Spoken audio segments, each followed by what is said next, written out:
Cool. 96.9 Cool FM. Emeka, I never forget you. All of now, Rosini. This is DJ Mane. You be Rosini, no conde form for me. In a the club with your cool fire burn on me. Just I get very angry when I see me Rosini, feeling like a star. See them. You be Rosini, no conde form for me. In a the club with your few seconds. 2710969, 2712969, and 2713969. Any questions you have will be so welcome. In the meantime, were you born in Nigeria? No, my parents moved to London, and I was born in London, but returned to Nigeria when I was 8 years old. And how long were you in Nigeria for? Very short time, because obviously I'd grown up predominantly in London.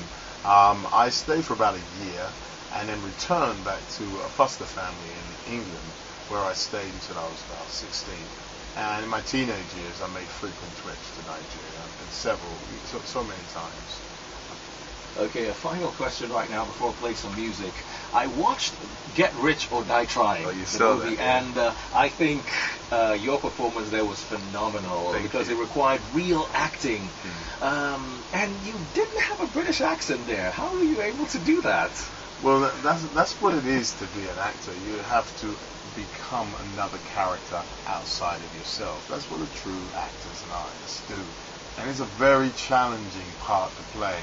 Number one, because I was in a very good space in my life. I'm happy, no problems. And here I have to play this murderous, drug-dealing psychopath. I mean, he's just a killer. And the way I operate, the way I act is I go into the zone. I have to shut everybody out, and I have to sit in that character for at least 5 or 6 months.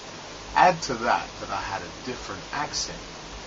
That takes you even further away from yourself. So it's not an enjoyable process. It's quite torturous, but it's ultimately rewarding when you see the end product. And that's what that's why acting is not for everybody. It's for those that can journey and navigate those realms, because it can be, when you play characters like that, far removed from yourself, it can be quite torturous, very challenging. But I look at that part now, and I see he's nothing like me, and it's just so rewarding to see, I can actually watch it and enjoy it, it's brilliant. All right, a quick question. Authors, when they write books and they finish the books, they miss the characters. When you do movies, do you actually miss those characters, or you're glad, I'm glad that's done with? Well, I think as an actor, you take a piece of every character with you into new ones. Adewale, I thoroughly enjoyed that. And I'll be honest with you, I can't wait to play him again. I'm dying to do a movie that entails the backstory, just so I can put my little cap back on and get into that swagger. So, yeah, you do miss characters, you do. All right, wonderful. A quick journey into a song that he actually says he likes. He loves D'banj and P-Square, if you said right. Yep. So I got D'banj's Mobuno Feli Feli. Do you know what that means? I'm hot, baby. We'll be right back. You better keep it locked. Try to act, and actually after the movie he asked me if I'd be his coach, but I had other commitments and couldn't do it. But it just showed his earnest efforts to try to perform. How could you let your son down twice? Oh man. All right, as a black boy in the industry, how do you feel? Do you feel that if you were white it could have been an advantage? Well, I don't know about an advantage. I mean, I love who I am, what I am. I'm a Nigerian, and to be honest with you, that's the best thing you could be in this life, for me. However, I'm in an industry that judges you more by the color of your skin than your talent. So it is an obstacle, but it's one that you're going to have to rise to. And it's really hard. I mean, it is predominantly a white man's industry, let's face it. It's run by mostly Jewish people. We black Americans are starting to get our own infrastructure. You see, the Tyler Perrys, the BETs, they're springing up, and now the Nollywoods. So one day we won't even have to depend upon that system for work. But the reality is, it is always going to be a hustle. It is hard being black, especially when you have a Nigerian name. But this is who we are. This is the cross we bear, and I bear it gladly. You left out two very important names, Oprah Winfrey and Barack Obama. There you go. All right, now, The Mummy Returns. Mm-hmm. Let's go to that movie. You had to play, you were telling us earlier on off camera that you played parts of it in London and the other parts in Morocco. Correct. What was it like? I mean, to be honest, that was a great movie because I had so much fun. And when I envisaged, being an actor, that is one of the quintessential roles you play. You get to dress up and play. You got the capes, the robes, the earrings, the swords. It really is cowboys and Indians on an epic scale. So it was great, and it gave me an opportunity because I live in Los Angeles. It gave me an opportunity to come to London, which is where I was raised, and actually connect with my family and friends and be paid to do it. I mean, you can't know that. But just the experience and that type of movie, because that's a movie for all kind of generations, young, old. You can all enjoy that. It's just one of those movies you can keep watching, and it's just nice when you watch it to be a part of it. Yeah, and in fact, the same director, Stephen Summers, is the same man who hired me for G.I Joe in the latest one. So that's how much fun we had. We went and did it again. All right, we're coming back to that. Now, a quick one. I'm very unfortunate because my shows are live, and I've never really caught my parents' reaction listening to one of my shows. How does it feel when you walk in to the sitting room or your parents' room and you see them watching one of your movies? How do you feel? My family likes to keep me very humble. They'll probably turn it off if I walk in. They wouldn't like me to see that they're watching my movie.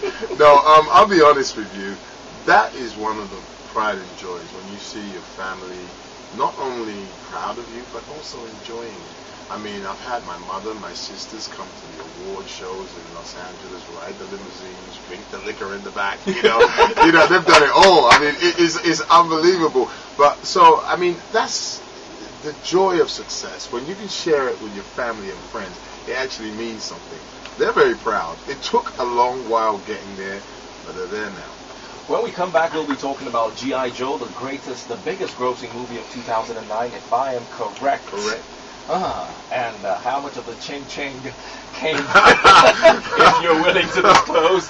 In the meantime, another one of Nigeria's hottest groups, it's P-Square, and they're getting dangerous up in here. You better keep it locked. I missed that. Of course, why not? Forget it. You're recording it? Yes, please. You'll be on everywhere.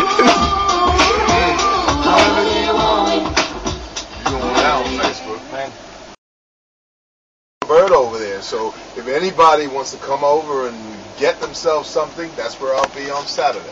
All right, wonderful. I'm gonna be there. You silly man. All right. Real quick, you are known for speaking Yoruba in Hollywood movies. That's right. I think I'm the first Nigerian to put it in a blockbuster, albeit a little dodgy. I got it in there. Wow, but you sounded quite good. Yeah. Can you give us those exact lines right here? What? Oh, goodness, you put me on the spot. What was it again? Real quick. You want me to? Okay. You really want me to say this? All right. You really want me to say this? Okay. Orio. All right, put your hands together for this dude. Wherever you are in the city of Lagos and beyond, he's done us proud. Not only has he taken Nigeria to Hollywood, he's taken Yoruba language to Hollywood. Wow. Now, G.I. Joe, how is it like? Do people actually get hurt when they make these action movies? You know what? You can get hurt. For instance, all of the driving in that movie that you see me doing, I actually did myself. So, it's very risky, but they do take a lot of precautions. There are professional stuntmen, and we kind of protect each other. But it's a lot of rehearsals before you actually go into the act. But accidents do happen. So, if you're gonna act, I would suggest you don't do your own stunts because there are people that do that. How much do they pay them? Minimal.